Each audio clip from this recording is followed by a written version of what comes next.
The massive Galactic Empire ship hung in Earth's orbit like a shining metal cloud. Its sleek design spoke of advanced technology far beyond anything humans had ever seen. Captain Zorn stood on the bridge, his four eyes blinking in confusion as he stared at the blue planet below. "Sir, we're receiving a transmission from Earth," his communications officer reported.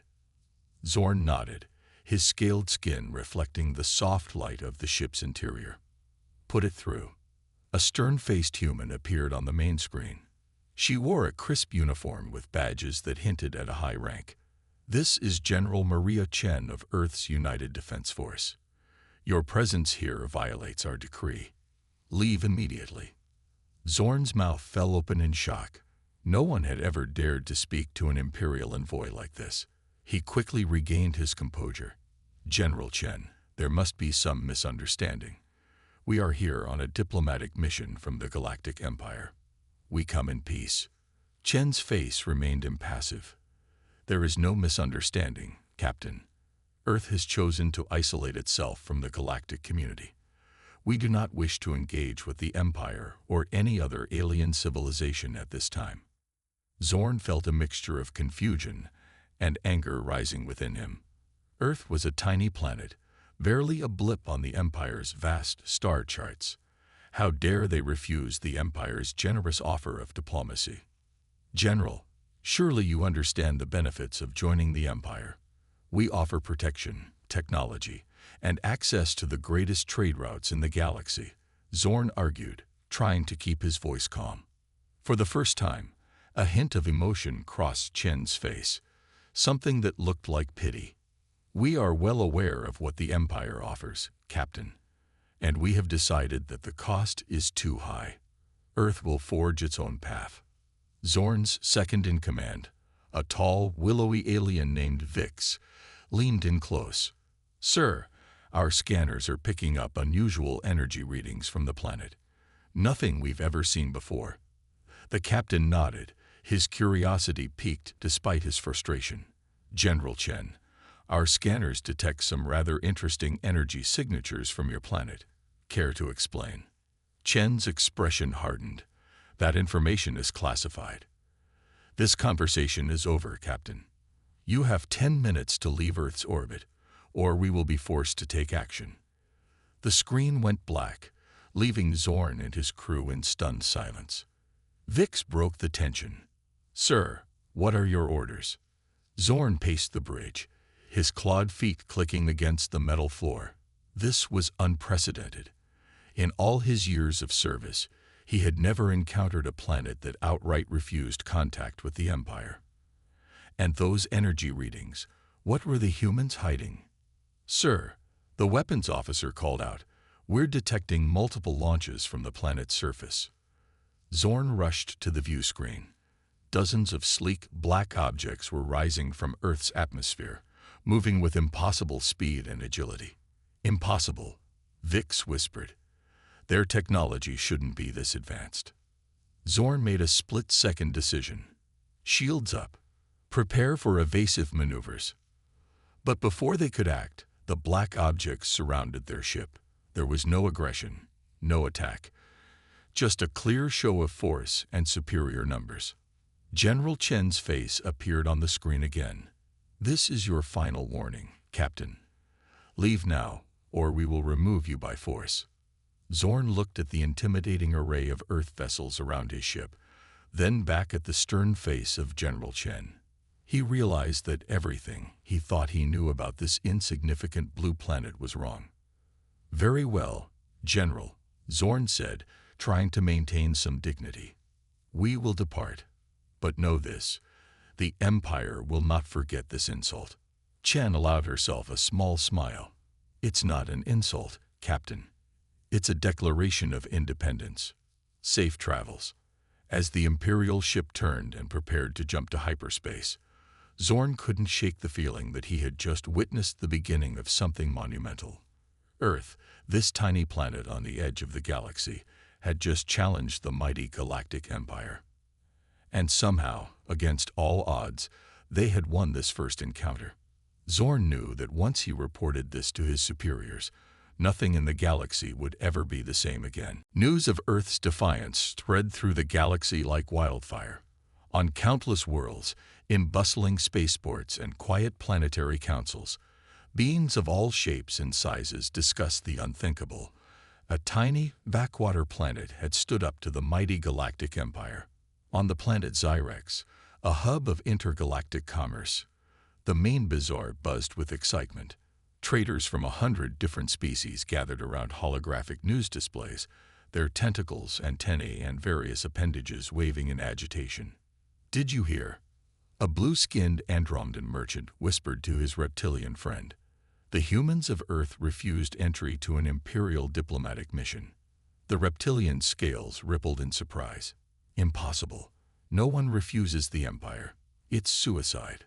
A nearby crystalline being chimed in, its faceted body gleaming. "I heard they have weapons beyond our imagination." They surrounded the Imperial ship without firing a shot. In a dimly lit bar on the outskirts of the bazaar, a grizzled space pirate named Cax slammed his drink on the table.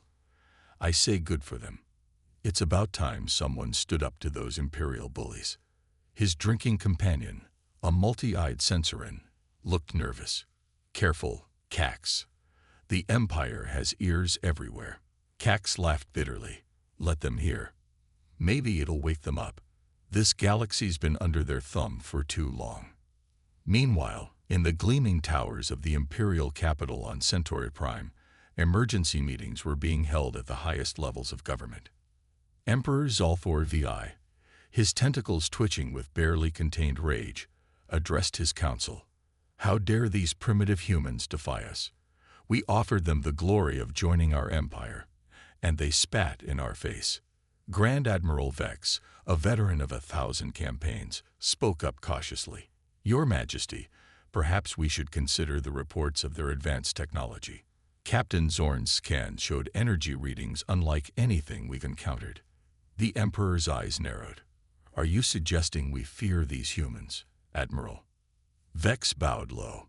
"Never, Your Majesty. But wisdom in warfare teaches us to know our enemy before we strike." As the Imperial leadership debated their response, other, smaller powers in the galaxy saw an opportunity. On the forest world of Arborea, the elders gathered in their living tree cities. The eldest, her bark wrinkled with age, spoke softly. "For millennia, we have hidden our true potential from the Empire. Perhaps these humans could be allies in our quest for independence." In the silicon caves of Silicus Prime, the collective mind of the robot civilization came to a consensus. The humans represent an unknown variable. We must learn more. Send envoys, but with caution. Back on Earth, General Maria Chen stood before the United Earth Council, delivering her report on the encounter with the Imperial ship. "They left as ordered, but make no mistake. This is only the beginning," she said, her voice firm. "The Empire won't take this lying down. We must prepare for their return." A council member raised his hand. "Do you think our defenses will hold?" Chen's face showed grim determination. "Our technology is beyond anything they've seen, but they have numbers and resources we can only imagine. It won't be easy, but we've committed to this path. There's no turning back now." In a secret laboratory deep beneath the Himalayan mountains, Dr. Aisha Wong worked tirelessly on the very technology that had allowed Earth to challenge the Empire. Surrounded by equipment that seemed to bend the laws of physics, she muttered to herself, "Just a little more time. We're so close to cracking the final equation." As the day turned to night across the planet, billions of humans went about their lives, most unaware of the galactic storm they were now at the center of. In homes, schools, and workplaces, life continued as normal. But in military bases and government offices around the world, lights burned late into the night. Earth had thrown down the gauntlet to the greatest power in the galaxy. Now they had to be ready for the consequences. As stars twinkled in the night sky, they seemed to shine with a new intensity. The galaxy was holding its breath, waiting to see what would happen next in this unprecedented confrontation between David and Goliath. The ripples of Earth's defiance were turning into waves, and soon They would crash upon the shores of every world in the galaxy, changing the course of history forever. The Imperial War Room buzzed with activity. Holograms flickered, showing Earth from various angles. Emperor Zalthor VI's tentacles writhed with anger as he addressed his top military leaders. "The time for diplomacy is over," he hissed. "We will show these humans the true might of the Empire." Grand Admiral Vex stepped forward, his scaled skin gleaming under the harsh lights. "Your Majesty, I recommend we send the Devastator. It's our most powerful warship, capable of reducing entire continents to ash." The Emperor's eyes glowed with approval. "Excellent, Admiral. Prepare the Devastator for immediate launch. Let's see how Earth's defenses hold up against the pride of our fleet." As the massive warship prepared for departure, its crew was a mix of excitement and nervousness. Captain Dren, a veteran of countless battles, addressed his officers on the bridge. "This mission is unlike any we've faced before," he said, his voice steady. "These humans have shown technology beyond our understanding. But remember, we are the Empire. We do not fail." The Devastator, a behemoth of gleaming metal and pulsing energy fields, slowly moved out of its docking bay. Its size dwarfed nearby ships, a clear statement of the Empire's power and reach. As the ship entered hyperspace, Captain Dren couldn't shake a feeling of unease. Something about this mission felt different, dangerous in a way he couldn't quite explain. Back on Earth, alarms blared in the United Earth Defense Headquarters. General Chen rushed into the control room, her face grim. "Report," she barked. A young officer looked up from his screen, his face pale. "Ma'am, we've detected a massive object entering our solar system. It's bigger than anything we've ever seen." Chen's eyes narrowed. "So they've decided to escalate. Activate Protocol Omega, and get me Dr. Wong immediately." In her underground lab, Dr. Aisha Wong received the urgent message. She looked at the complex machinery surrounding her, years of work culminating in this moment. "It's time," she whispered, pressing a series of buttons on her console. Across Earth, hidden installations hummed to life. In orbit, seemingly innocent satellites began to change, transforming into defensive platforms. The Devastator dropped out of hyperspace near Mars, its crew ready for battle. Captain Dren stood tall on the bridge, surveying the blue planet before him. "Commence the attack," he ordered. "Show these humans the folly of defying the Empire." Massive energy weapons charge, aimed directly at Earth. The tension on the bridge was palpable as everyone waited for the order to fire. But before they could launch their assault, something unexpected happened. A shimmering field of energy suddenly enveloped the Earth, visible even from the Devastator's position. Captain Dren's eyes widened in shock. "What is that?" he demanded. His science officer frantically analyzed the readings. "Sir, it's a type of shield, but unlike anything we've ever encountered. Our weapons, they might not be able to penetrate it." Dren gritted his teeth. "Impossible. Fire all weapons." The Devastator unleashed its full arsenal, beams of destructive energy lancing towards Earth. But as they hit the shimmering shield, something astonishing occurred. The beams didn't just stop. They seemed to be absorbed, the shield glowing brighter with each hit. On Earth, in the control room, a cheer went up. General Chen allowed herself a small smile. "Dr. Wong, your shield is working perfectly." Dr. Wong nodded, her eyes fixed on the data streaming across her screens. "It's not just working, General. It's exceeding our expectations. The enemy's weapons are actually charging our defenses." Back on the Devastator, panic was setting in. Nothing they fired seemed to have any effect on Earth's defenses, and now strange energy readings were coming from the planet's surface.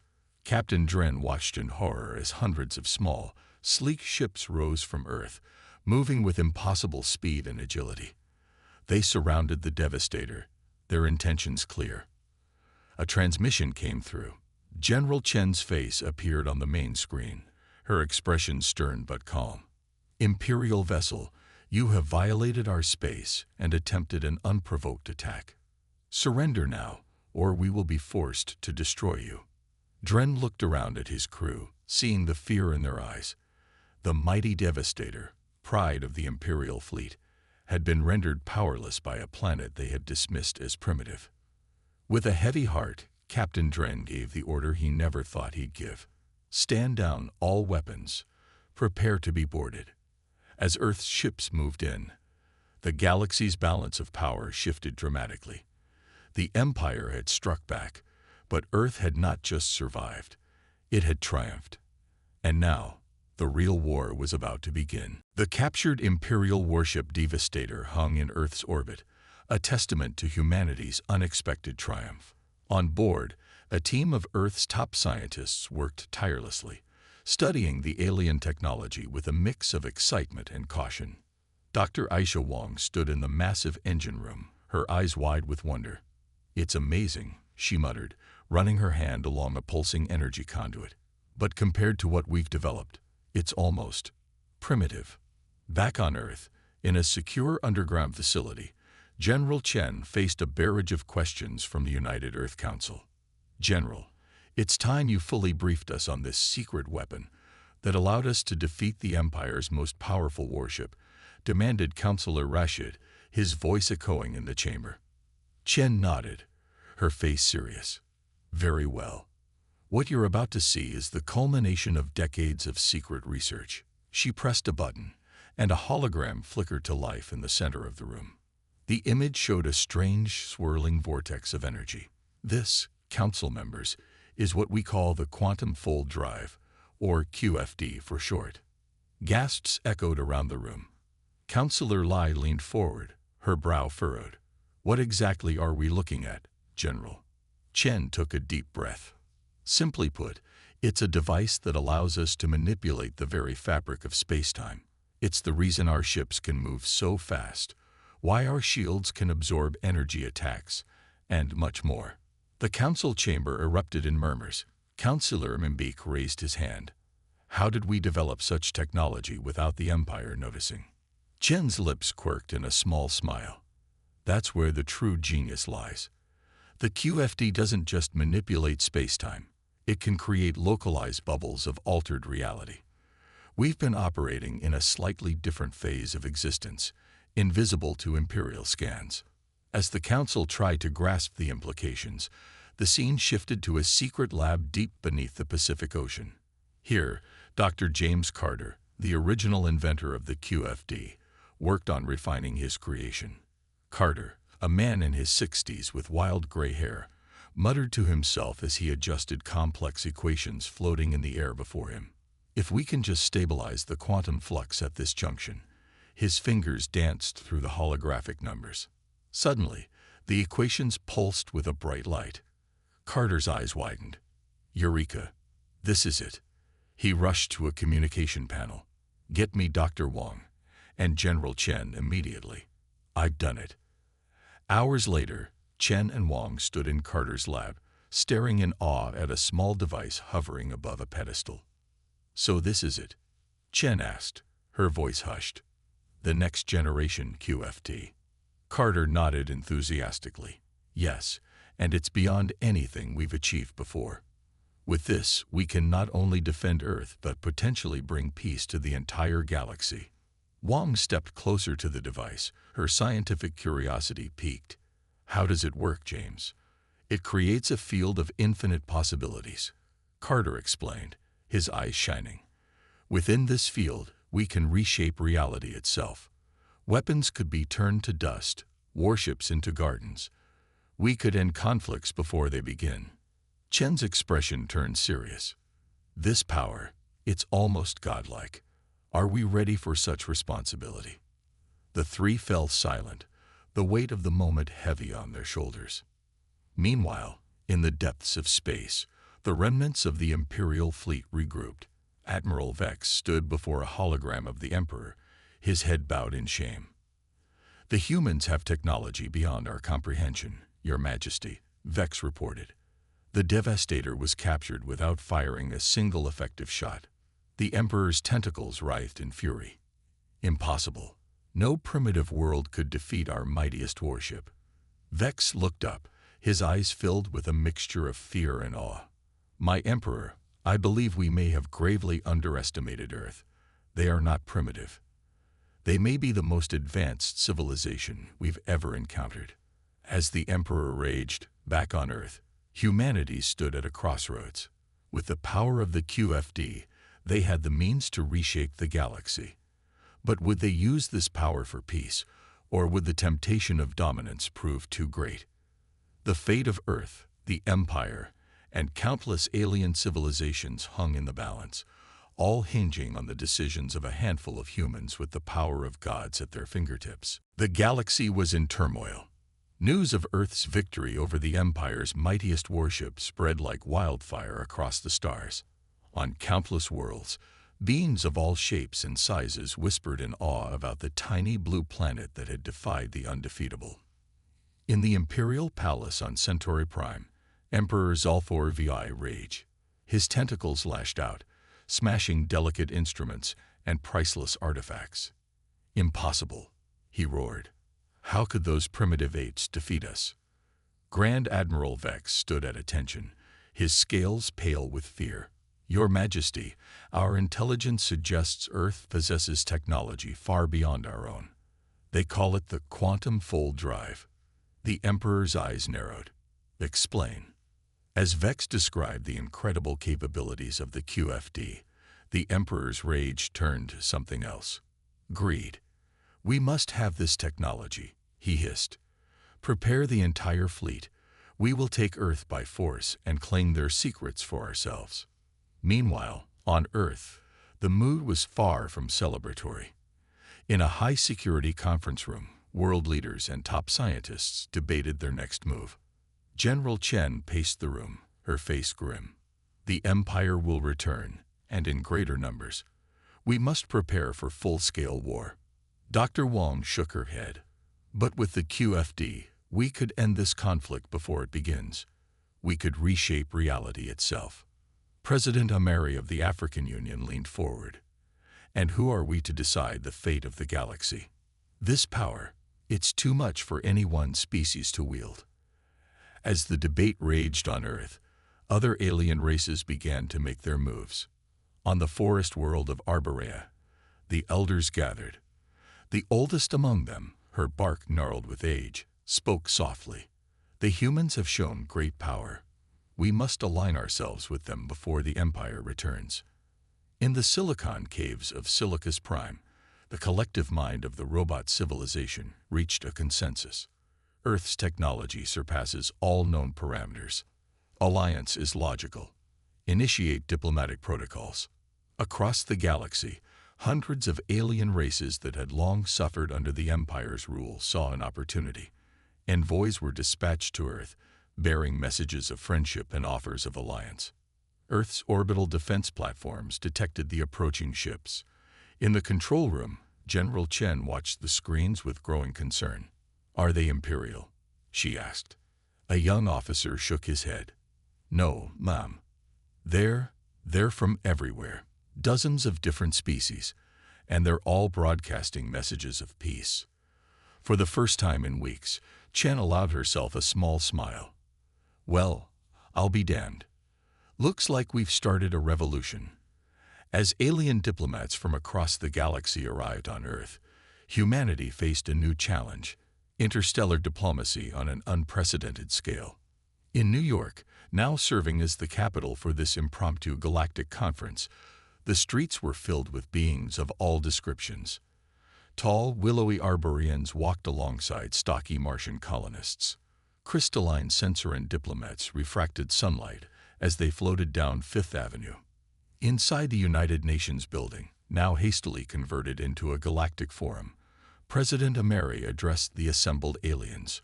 "Friends from across the stars," she began, her voice steady despite the surreal situation. "We welcome you to Earth. We stand at a crossroads not just for our world, but for the entire galaxy." As Ameri spoke of peace and cooperation, Dr. Carter and Dr. Wong worked feverishly in their lab. They knew that the Empire's return was inevitable, and they needed to be ready. "If we can just stabilize the quantum field at this frequency," Carter muttered, his fingers dancing across holographic controls. Wong's eyes widened as she saw the results. "James, I think you've done it. With this, we could create a galaxy-wide peace field. No weapons would work within it." But as they celebrated their breakthrough, alarms began to blare. In orbit, Earth's defense systems detected a massive hyperspace disturbance. General Chen's voice came over the comms, tense and urgent. "They're here. The entire Imperial fleet just dropped out of hyperspace." On view screens across the planet, countless Imperial warships filled the sky. At their center was a vessel that dwarfed even the Devastator, the Emperor's personal dreadnought. As panic began to spread, President Amari's voice rang out, calm and determined. "People of Earth and our new galactic friends, the moment of truth has arrived. Together, we stand against tyranny. Together, we will forge a new future for all sentient beings." The final battle for the fate of the galaxy was about to begin. And Earth, once a backwater planet, now stood at the center of it all. The sky above Earth blazed with the lights of countless Imperial warships. On the ground, humans and their new alien allies watched in a mixture of fear and determination. The moment of truth had arrived. In the hastily assembled war room beneath the United Nations building, Earth's leaders and top alien diplomats gathered around a holographic display of the battle above. General Chen's voice was tense but controlled. "The Imperial fleet outnumbers us 10-1. Even with our alien allies, we're severely outgunned." President Amari nodded grimly. "What about the QFD? Dr. Wong, Dr. Carter, can it save us?" Dr. Wong stepped forward, her eyes bright with excitement despite the dire situation. "We've made a breakthrough. We can create a galaxy-wide peace field that would render all weapons useless." A murmur of hope rippled through the room, but Dr. Carter raised his hand. "There's a catch," he said, his voice heavy. "Activating the field would require an enormous amount of energy. It would drain Earth's resources completely. We'd be defenseless afterward."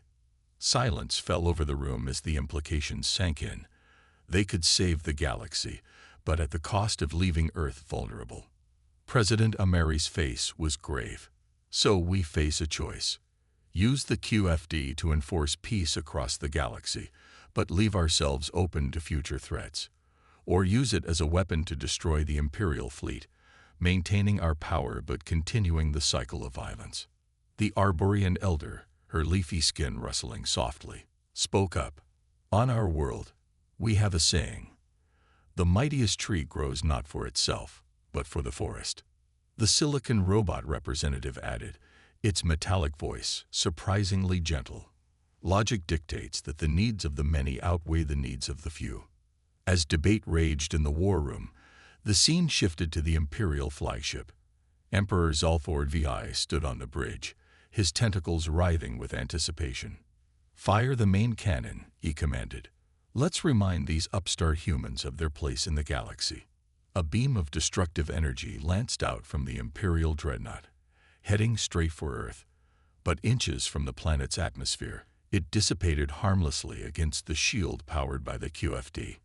Back in the war room, alarms blared. "They've opened fire," General Chen reported. "The shield is holding, but we don't know for how long." President Amari looked around the room, her eyes meeting those of humans and aliens alike. "We need to decide now. What kind of galaxy do we want to live in? One ruled by fear and power, or one united in peace?" Dr. Wong spoke up, her voice quiet but firm. "There might be a third option. We could use the QFD to reach out to every being in the galaxy, show them the truth about the Empire and our technology. Let them decide." Carter nodded enthusiastically. "Yes, we could create a galaxy-wide holographic broadcast. Show everyone the choice we face." Amari's eyes lit up. "Democracy on a galactic scale, but can we do it in time?" "We'll need to reroute all power to the QFD," Chen said. "It'll leave us defenseless for a few minutes." Amari took a deep breath, then nodded. "Do it. Let's trust in the wisdom of all sentient beings." As the scientists rushed to modify the QFD, the Imperial fleet pressed its attack. Shield after shield flickered and died under the onslaught. Inside the Imperial flagship, Emperor Zalthor watched with glee. Victory is within our grasp. Prepare boarding parties. I want that quantum fold drive. But just as all seemed lost, a ripple of energy spread out from Earth. It washed over the Imperial fleet, the nearby planets, and then out into the galaxy at impossible speed. Suddenly, every sentient being in the galaxy found themselves seeing through the eyes of others. Humans experienced the beautiful harmonies of Arborean thought songs. Silicon robots felt the warm sun on human skin. And the Imperial troops saw the fear and suffering their conquests had caused. For a brief moment, the entire galaxy was united in a single shared consciousness. They saw the Empire's cruelty, Earth's struggle, and the promise of the QFD technology. And they were asked a simple question: what kind of future do you choose? As the broadcast faded, Earth waited in tense silence. The choice had been made. Now, they would face the consequences. The galaxy held its breath. For a moment that seemed to stretch into eternity, silence reigned across the stars. Then, as if a dam had burst, a wave of communication flooded every channel, every telepathic frequency, every possible medium of exchange. On Earth, in the United Nations War Room, screens lit up with incoming messages from thousands of worlds. General Chen's eyes widened as she read the reports. "It's incredible," she breathed. 90% of the galaxy is rejecting the Empire. They're calling for peace, for a new order based on cooperation.